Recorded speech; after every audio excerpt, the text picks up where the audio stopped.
Stéphane Ballon de l'hebdomadaire Jeune Afrique est avec nous. Bonsoir Stéphane. Bonsoir. Alors on s'intéresse ce soir aux géants du web et de la question épineuse des impôts.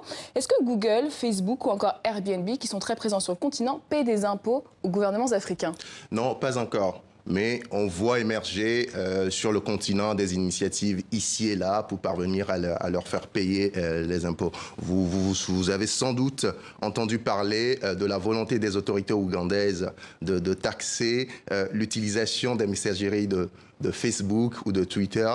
Dans le même esprit, la Zambie vient d'annoncer son intention d'instaurer une taxe sur les appels téléphoniques émis via Internet, c'est-à-dire des appels effectués via WhatsApp et consorts. Bref, de plus en plus de pays africains réfléchissent aujourd'hui à la manière de taxer ces entreprises-là, ces géants américains, leurs activités sur leur territoire. Alors, on cite souvent l'exemple de l'Afrique du Sud, considérée comme une pionnière en la matière. Pourquoi ? Oui, de fait, les dirigeants sud-africains ont décidé d'instaurer dès octobre prochain une taxe sur tous les biens et services achetés en ligne. Mais il y a aussi le Maroc. Le Maroc réfléchit aujourd'hui à la mise en place, à partir de début 2019, d'un prélèvement sur les locations proposées, les locations de vacances, j'entends, proposées sur des sites comme Airbnb. De manière plus générale, on sait que des pays comme le Nigeria, le Sénégal ou encore la Côte d'Ivoire suivent de près ce qui se passe en Europe, histoire de s'inspirer de ce qui pourrait être mis en place là. Et justement, les Européens veulent taxer entre 2 et 5% des bénéfices de ces multinationales. Mais sait-on seulement ce qu'elles gagnent en Afrique? Il est très difficile d'évaluer les revenus de ces géants en Afrique, surtout parce que ces entreprises-là ne communiquent pas du tout. Mais on sait qu'en Afrique, comme un peu partout ailleurs, Facebook ou Google ne sont pas des philanthropes, loin de là. C'est des entreprises qui sont très attentives à la rentabilité de leurs investissements. On sait aussi qu'en Afrique, les marchés sont aujourd'hui suffisamment matures pour générer suffisamment des revenus substantiels pour ces entreprises-là.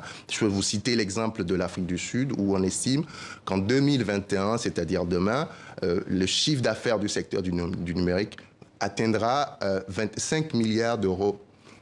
Je peux aussi vous citer l'exemple du Maroc, où on estime aujourd'hui, selon nos sources, à 50 millions d'euros le marché de la publicité digitale. Toujours au Maroc, pour finir les exemples, on sait que les 10 millions de touristes que ce pays accueille tous les ans utilisent, plus de la moitié d'entre eux, utilisent aujourd'hui des sites comme Airbnb pour réserver leur séjour. Donc, c'est là autant d'éléments qui montrent qu'il y a une activité importante en Afrique pour ces géants du net. Mais pourquoi est-il si compliqué de taxer ces géants américains du web ? Pour plusieurs raisons. D'abord parce que les États africains ne possèdent pas toujours les moyens, des moyens techniques pour tracer les transactions réalisées par ces entreprises-là.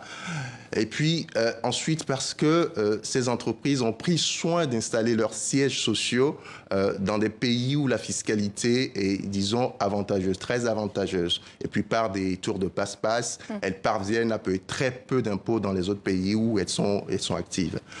L'enjeu, si vous voulez, pour les États africains, c'est de parvenir à trouver des dispositifs qui permettent de prélever des impôts, mais tout en évitant de faire fuir ces entreprises, parce que personne n'a intérêt à ce qu'elles s'en aillent, parce que finalement, ces entreprises, malgré tout, sont les moteurs de la transformation digitale des économies. Merci beaucoup Stéphane Ballon pour toutes vos explications. Ce dossier sur les géants du web est à retrouver à la une de Jeune Afrique. Merci Stéphane. Merci.